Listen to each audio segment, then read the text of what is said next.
Hello and welcome to the Empower Couples podcast, where here you get modern, non-boring relationship advice for you and your partner to communicate like pros, fight smarter, and stay on the same team no matter the challenge that you face. I am one of your hosts, Aaron Freeman. And I'm Jocelyn Freeman, but you all just know us as the Freemans. And this episode is about what legacy are you creating as a couple? Determine your life story and your hero's journey. I know it might sound intimidating, like a legacy. Oh my gosh, I'm just trying to get through the week. Stick with us, right?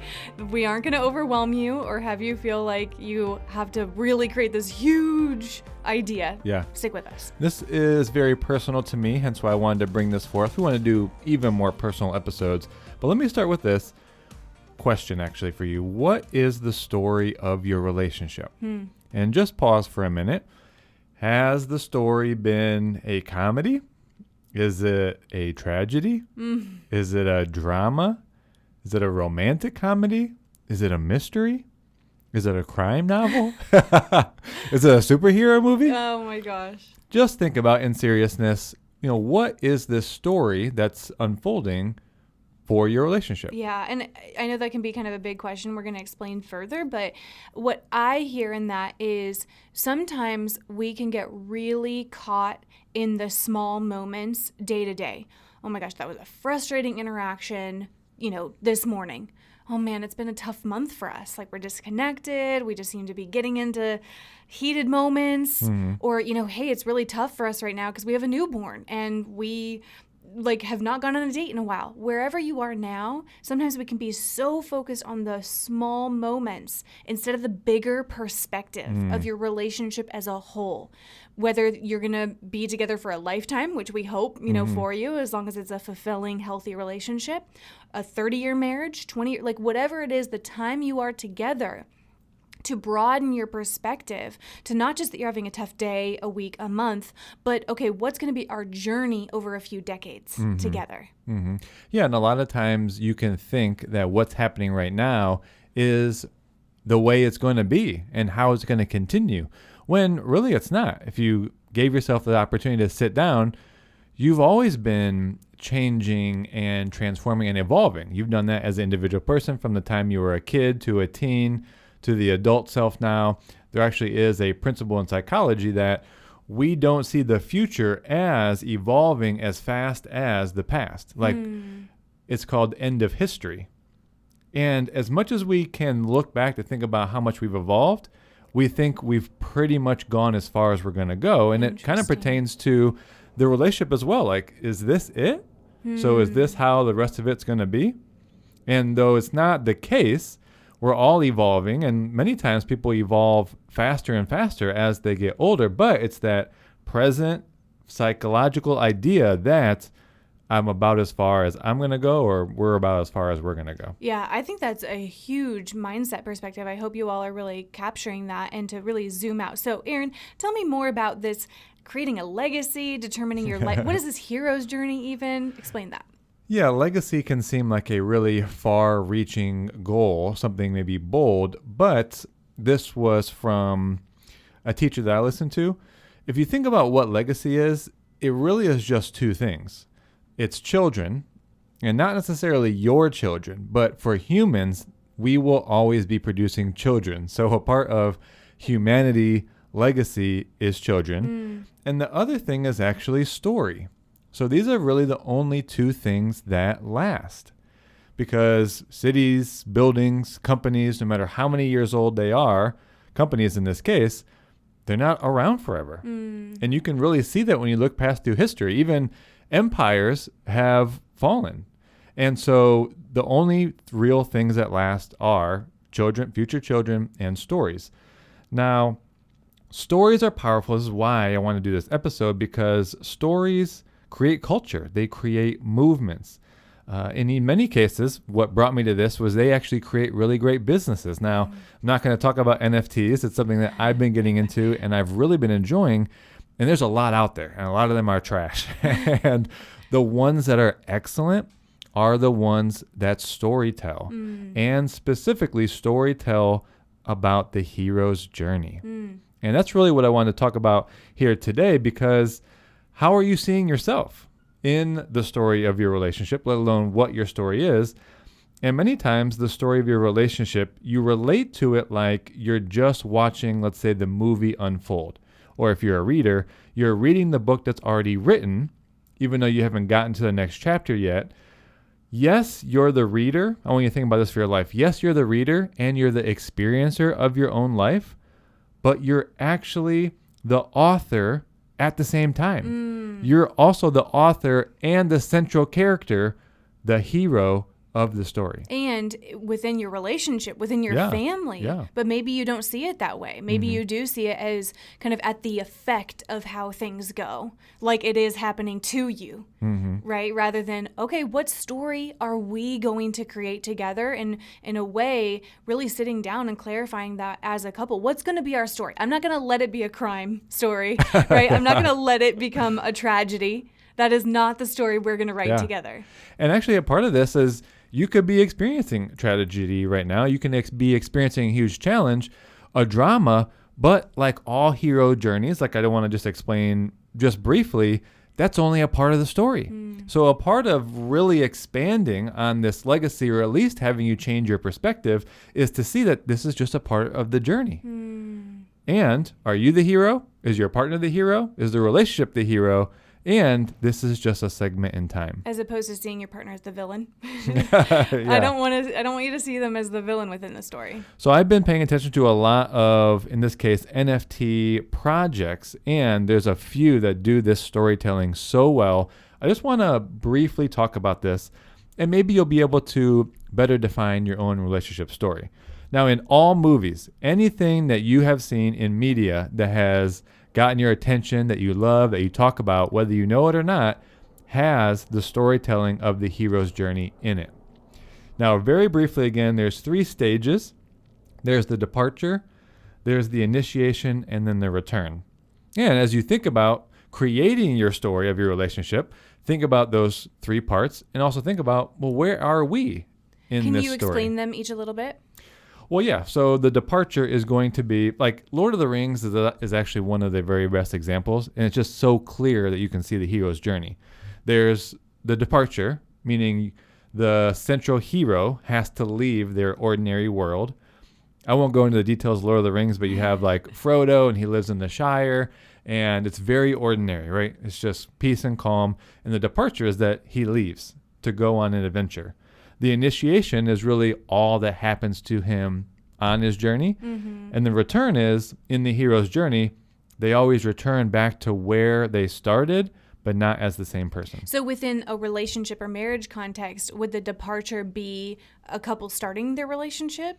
It could be. And so that could be the beginning, and then the initiation can be all the things you go through as a couple. Yeah. Or maybe even going through a challenging season, and then the return can be like recommitting to the partnership. I'm just trying to draw parallels And here. I'm no expert here, and I think you'll probably have multiple hero journeys in your marriage. Oh, yeah. For one, the departure for us would be the departure into being parents. Yes, that is huge. Yeah, I like that. There's many. It's not always like the beginning to the end of your relationship. It might be, you might be going through this process every year. Well, Lord of the Rings has like 15,000 books. Oh my God. Not really, but they have different storylines of different characters too, right? So anyway, I'm going to go even more briefly into this, but I want you to think about where you are, or if you're wanting to reframe how you're experiencing your current situation, I want to just give you some context so you can create yourself as the hero or your partner as the hero, and see where you are as a story, and have you take that as, okay, we can actually author and we can create what this journey in this story really is. Okay, great. So again, I'm not really expert. I'm just going to give you, there's actually 12 now steps inside of those 3 stages, but they fall into similar to what I said. So there's the ordinary world, and that's really the first step. Like I mentioned, Lord of the Rings, Frodo lives in a very ordinary world in the Shire. Things just are the way they are. They're calm. Not a lot happens. Or within the relationship, it's like, okay, we're just living ordinary life, Monday to Friday, getting up and going. Perfectly said. The routine of it. Yes. That's the ordinary world. Then there's the call to adventure. What's adventurous within the relationship? Like an argument, maybe? Like or you go through a challenge, or parenting begins? For us, I would say that we were called, and I think called, you might feel an intuitive desire. You had shared with me for about a year how you thought you wanted to move from Scottsdale and sell our house and move somewhere. We didn't know where to. That was the call.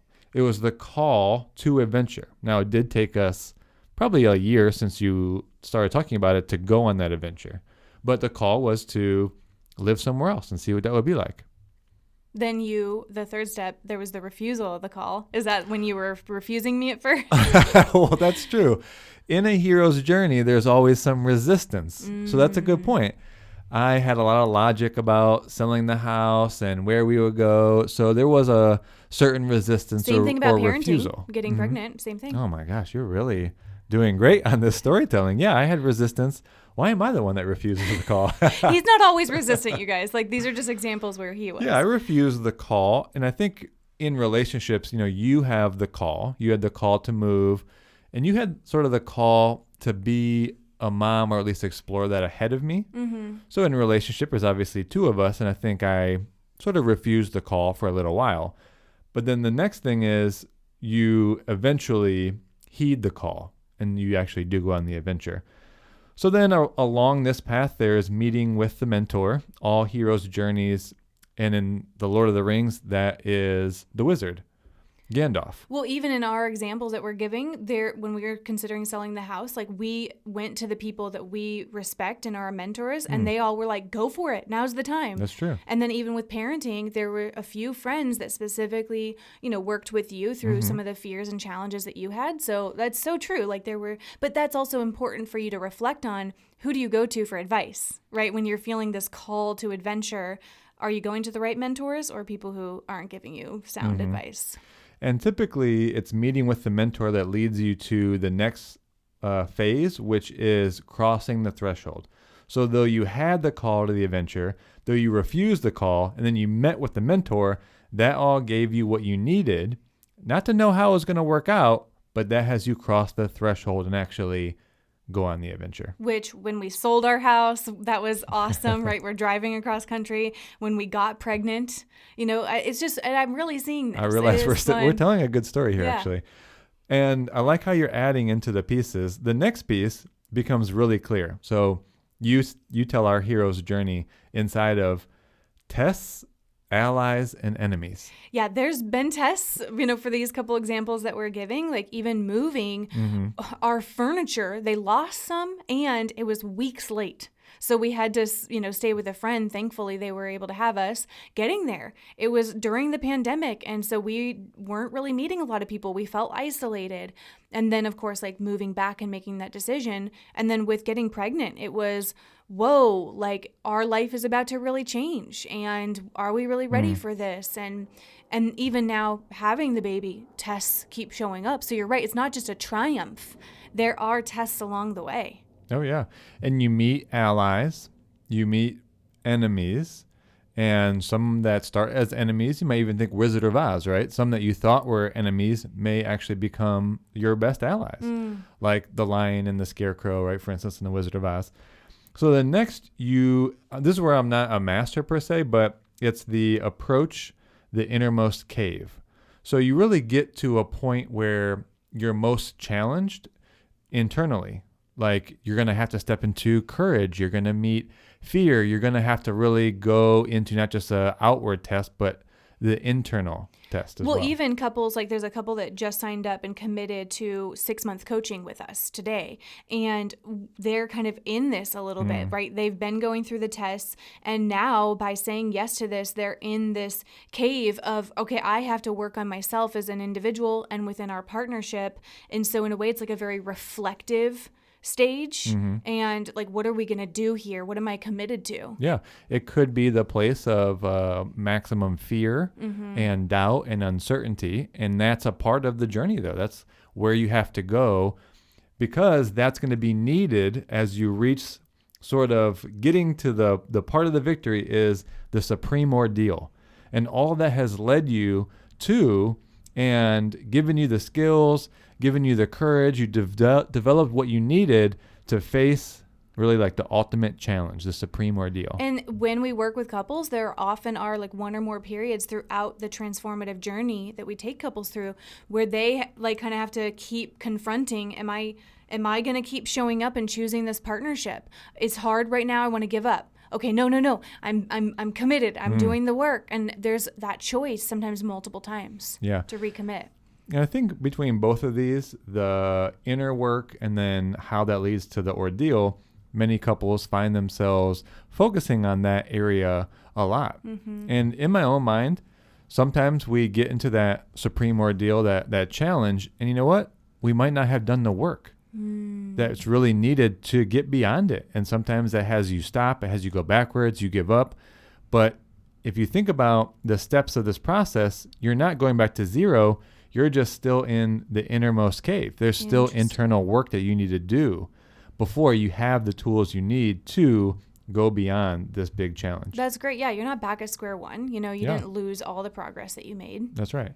So then, rounding this out, when you do get through that, then there's the reward, right? Like the victory. But it doesn't end there, right? All great stories, if you think of Lord of the Rings again, the story doesn't end when they defeat, I think it's Mordor or something about the ring. I'm not an expert in Lord of the Rings either. But there's the road back. So there's the journey back to where you started, and you have new allies. You get to reflect on all that you went through, and then there's a resurrection or transformation, kind of the acknowledgement of the transformation, which then you finally return sort of back where you started, but with the prize. And I wouldn't even say back to like the way life was or how your relationship was at the very beginning. Because a lot of couples, when they work with us, they're like, look, we realize we can't go back to how it was 5 years ago. We need it to be totally new in the future. So you're not going back to old ways. I think in a way it's like recommitting, returning back to your commitment, to your love, and even like getting to know the new versions of each other. Because you've transformed, you've grown. Well, it's part of the prize. You return back, like Frodo returns back to the Shire, but he's not the same person. Yeah. He's totally transformed.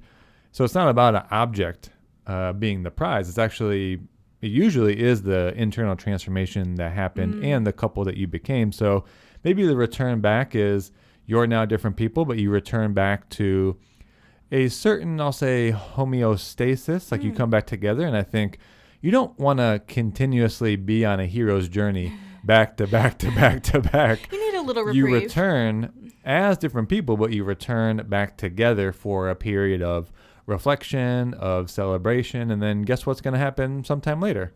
You're going to go on a hero's journey again. Yeah, and that's, throughout your years together, the legacy, right? That's where we started with all of this. Your story that people are going to know about you, hopefully, is, wow, I really saw them as a couple stick through the challenges. I saw them go through the newborn stage together, but really stick with it together. I saw them go through a time where it was really hard in their relationship. They considered divorce, but they got into action. They got into transformation. And now look at where they are. Over the decades of you being together, that your legacy is that you've had many of these chapters. The triumphs, the challenges, triumph, challenge. If you could see my hand right now, it's like an up and down wave. So again, like I said in the beginning, you might be focused so much on like how frustrating this morning was with your partner, or how it's been a rough month, or maybe even a year for you. But if you zoom out and you go, well, what story are we going to write? And maybe you've lost sight of these chapters because you didn't know, or these stages of it. And you're like, oh, now that I've heard the Freemans, I realize I've been refusing the call.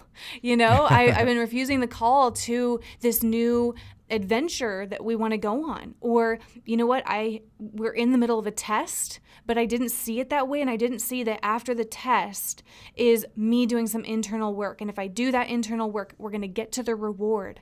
And so I hope that this explanation, while it's kind of different, it has you get greater perspective as to where you are in this chapter in the greater story of your relationship. And you don't have to stay stuck where you are. Just keep moving forward through the hero's journey, right? That's right. Yeah. And I just want to say, I didn't make this up by no stretch of the imagination. It's actually someone named Joseph Campbell over 100 years ago. just a wow. great storyteller. So this is really the basis of like all great stories, media, movies nowadays, books. So this is a principle that's been known for a long time. It just shows how long lasting this is. It shows because we started this podcast off about legacy. And, I only just became more aware of the hero's journey and the steps. You have to think that this was over 100-year-old idea, probably much older than that, but I think that's more modern. It just goes to show that story really is a part of the legacy that we can leave. So true. And if you heard in some of these stages of the story that there's meeting with the mentor and you're like, you know what, that's the one thing we haven't done. We have not gotten sound advice or worked with someone to help us with where we are. We do have a couple spots left for breakthrough sessions in May. Every month we just open a few spots to work with us privately. So you can actually go to meetthefreemans.com/coaching and then you can read the details and pick a time to work with us, assuming there still are a couple slots by the time you go and look. And with that, everybody, we hope you enjoyed this episode. We love hearing from you, so don't hesitate to reach out to us on Instagram. And with that, we'll talk to you on the next episode.